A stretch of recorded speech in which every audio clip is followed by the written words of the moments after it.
Bonjour à tous, nous voici donc à la maison mère. Nous sommes donc chez Tesla à Fremont avec le Tesla Owners Club Summit qui permet en fait à tous les propriétaires et les clubs de se rencontrer une fois par an.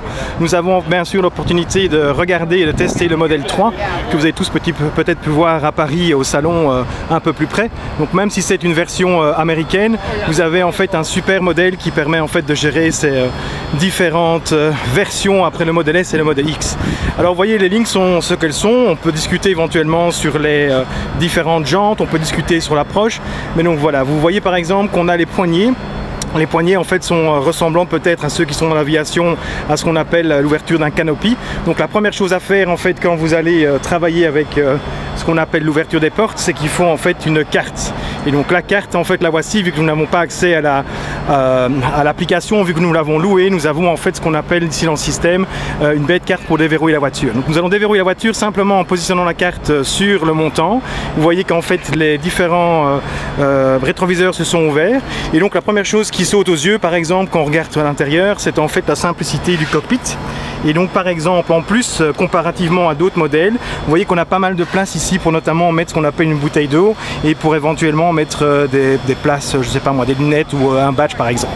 La première chose à faire quand vous prenez en main un modèle 3, c'est de ne pas utiliser ici, vous voyez il y a une petite poignée pour ouvrir les portes. C'est la première erreur à faire parce qu'en fait ça c'est la poignée d'urgence pour déverrouiller les portes. Ce qu'il faut faire en fait c'est appuyer ici sur le bouton tout en haut et ça va déverrouiller en fait la portière. Donc urgence contre le standard.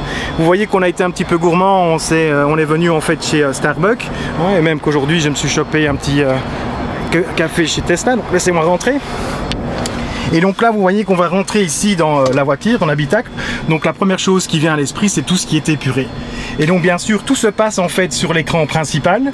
Vous avez bien sûr ici à gauche ce qu'on appelle la partie fixe qui sera toujours là dans le système pour vous donner en fait les informations classiques, la distance. Vous pouvez ouvrir le frunk, ouvrir ce qu'on appelle le trunk. Vous voyez que pour le moment on est en train de charger, donc forcément le port est ouvert. Et vous retrouvez en fait pas mal d'informations, notamment pour la caméra. Vous voyez qu'ici j'ai la caméra qui va s'afficher, vous voyez la partie recharge. Donc forcément je suis en miles vu qu'on est aux États-Unis, mais j'aurais pu très bien shifter en kilomètres. Et je retrouve notamment l'accès pour mon miroir. Pour mon micro. Excusez-moi, c'est le décalage horaire. Et donc vous voyez ici par exemple, on peut venir activer ce qu'on appelle les essuie-glaces. Donc la première chose qui saute aux yeux, malgré les manettes qu'on a ici, on n'a pas en fait d'essuie-glaces. La seule chose que vous pourriez faire, c'est appuyer sur le petit bouton ici pour avoir une giclée et simplement avoir le nettoyage rapide du pare-brise. Mais pour activer les essuie-glaces, c'est bien ici qu'il va falloir appuyer. Alors vous voyez que pour le moment ils sont éteints, je ne sais pas si on peut bien le voir. Et vous voyez qu'on a en fait 1, 2, 3, 4 niveaux bien automatiques. Donc ça c'est peut-être un plus par rapport à la S qui était relativement limitée dans le temps. On a eu pas mal de gens qui se plaignaient à ce sujet-là. Vous voyez éventuellement qu'on a le manuel, mais ça tout le monde va l'avoir en ligne. On a ce qu'on appelle ici la pression des pneus, une fois qu'on va rouler, elle va apparaître. Et vous retrouvez également ce qu'on appelle la distance qui a été parcourue. Donc nous ici pour notre location, on a déjà parcouru un peu plus de 500 km, 356 miles. Alors ce qui est en fait un petit peu intéressant ici, c'est que tout se passe ici à gauche. Vous voyez que vous avez ici les propriétés du véhicule. Donc on va retrouver ce qu'on appelle les quick control, on va trouver les lights, les locks, les displays. Mais tiens, on pourrait même faire un petit peu être sympa. On pourrait peut-être directement aller dans l'affichage et aller ici dans les paramètres. Et on pourrait voir, tiens, bonne question, où est-ce qu'on pourrait changer la langue ici dans le système? Ça pourrait être intéressant de la voir. Je ne sais pas si on peut le changer. On va travailler avec l'anglais peut-être pour le moment, mais donc voilà, vous avez les réglages rapides. Donc vous voyez par exemple pour les lampes, pour les feux anti-brouillard, vous avez les fameux rétroviseurs, donc ça serait également sur l'écran. Il ne faut pas chercher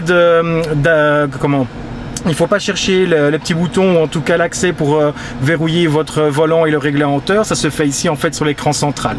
Vous pouvez rentrer les rétroviseurs, vous pouvez bloquer les fenêtres pour les enfants et vous voyez qu'on peut également régler la luminosité ici dans le système, sur l'écran. Vous voyez la luminosité donc pour les feux. Vous pouvez voir qu'il y a verrouillé, déverrouillé. On peut voir les affichages. Et alors l'affichage, vous voyez, c'est ici que c'est un peu plus pernicieux, comme on va dire en français. C'est qu'en fait il y a encore un petit bouton ici pour aller dans les settings.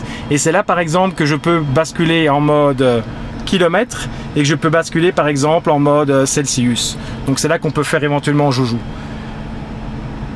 Alors le mode conduite, comme dans le Model S, vous voyez on a les accélérations, on a le steering mode, on a la régénération en fait au niveau du freinage, on a le contrôle de traction, on a le fameux creep, on retrouve l'autopilote puisque bien entendu c'est un des fers de lance en termes d'innovation entre guillemets de Tesla, c'est l'autopilote dans la voiture ici.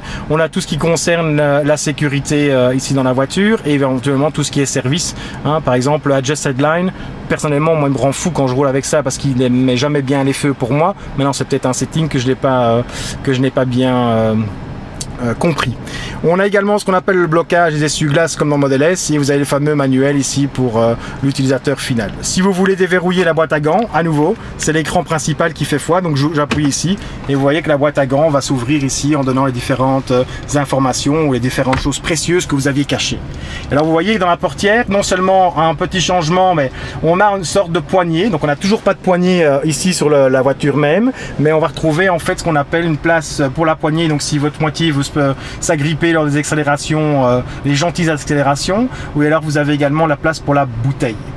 Au niveau place, vous voyez que la console est très large, on va mettre le téléphone, vous voyez qu'il y a deux emplacements avec deux prises USB ici dans la voiture, c'est très spacieux, il n'y a pas à se plaindre. On a la place pour deux cafés, donc les Américains raffolent, et vous avez encore un peu de place ici si vous basculez sur le fameux dossier. Donc ça peut être intéressant. Alors bien sûr on va avoir ce qu'on appelle tout ce qui est au niveau musique dans la voiture. On va avoir, hein, vous voyez pour le moment on est bien positionné à Fremont, donc on est vraiment dans la sphère de la sphère. On retrouve tout ce qui est musique, téléphone, siège chauffant qu'on va forcément pas mettre en place maintenant parce qu'on a 27 degrés et on va retrouver la température et là par contre c'est un peu plus pernicieux pour reprendre le mot. Vous voyez qu'il n'y a pas en fait de souffleur, on n'a pas de buse aération ici. Tout est d'un trait en fait, c'est très épuré. Et donc là on peut en fait en fonction de ce qu'on veut faire, comme pour la balance de la musique, vous voyez qu'on peut en fait venir s'amuser ici dans le système et venir dire au système précisément, tiens ce sont mes oreilles gauches, mon oreille gauche que je veux en fait refroidir. Donc ça peut être sympa. On l'a pas beaucoup utilisé parce qu'on a quand même roulé pas mal mais on n'a pas mis beaucoup de ventilation, donc à voir à l'utilisation, ça pourrait être bien, pourquoi pas. Ensuite vous voyez qu'on a ce qu'on appelle le son qui est ici à droite et sinon on le retrouve sur les molettes également qui sont présentes sur le volant. Ma foi voilà, elles sont juste un petit peu plus différentes que celles du Model S. Personnellement je crée celle du Model S, enfin je préfère celle du Model S, mais non c'est juste du cosmétique.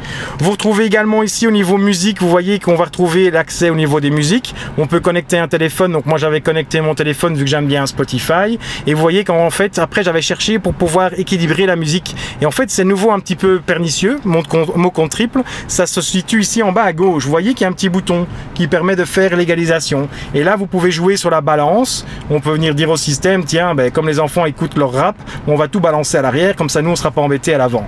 Pourquoi pas? Donc là ça peut permettre de le faire ici dans le système et de regarder ce qui se passe. Ensuite vous voyez qu'on a différentes options.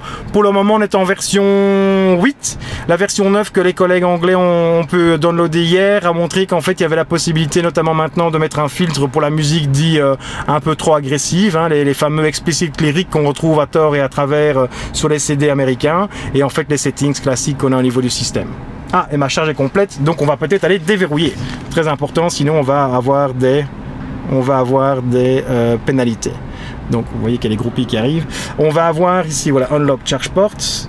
Voilà, ça a marché. Et comme ça on peut aller voir ici. Et vous voyez qu'on a encore le fameux power américain vu qu'on est forcément en Amérique. Je ne sais pas si vous voyez bien ici dans le système. Donc je vais déverrouiller la voiture, voilà. Et je vais ranger. Ah. Voilà. Et donc ici vous voyez l'information. La seule chose qu'il faut encore peut-être vous dire, c'est ici, vous voyez que non seulement on est en parking, mais qu'on va avoir aussi ce qu'on appelle, laissez-moi fermer la porte, ce qu'on appelle ici la ligne. C'est là que vous allez voir apparaître le regen notamment et ce qu'on appelle la consommation de votre électricité. La dernière petite chose peut-être avant de se quitter, ouvrir peut-être le frunk et derrière. Comme ça, on peut vous montrer l'espace cargo, vu que pas mal d'entre vous ont posé la question pour l'espace cargo. Donc vous voyez par exemple au niveau de l'avant, c'est très spacieux dans le système et on peut y mettre peut-être, si pas un enfant ou deux, en tout cas des victuailles ou en tout cas de la bière dans le frunk. Le coffre quant à lui est assez spacieux, on a mis 4 valises et demi ici pour notre séjour. Donc vous voyez que c'est assez assez flexible. Bon, c'est pas forcément la même chose que le modèle S, mais bon, c'est jouable, c'est spacieux et ça permet en fait de mettre pas mal d'informations complémentaires. Quand on dit informations, forcément des valises, hein, on est toujours un petit peu jetlagué, donc vous me pardonnerez, mais donc voilà. J'espère que ce petit tour rapide vous a plu, ça vous donne une idée peut-être des volumes et en tout cas de ce que vous pouvez faire. Ce qui serait très intéressant, si jamais vous venez ici en Amérique, vous pouvez peut-être louer le modèle 3 sur une application qui s'appelle Turo et qui permet en fait de louer entre 100 et 300 $ par jour. Donc forcément on n'allait pas faire tout le séjour, mais quelques jours, ça permet pas mal de faire déjà une bonne impression. Je vous laisse sur ce modèle ici 3 rouge qui est magnifique et qui vous dit au revoir et à bientôt.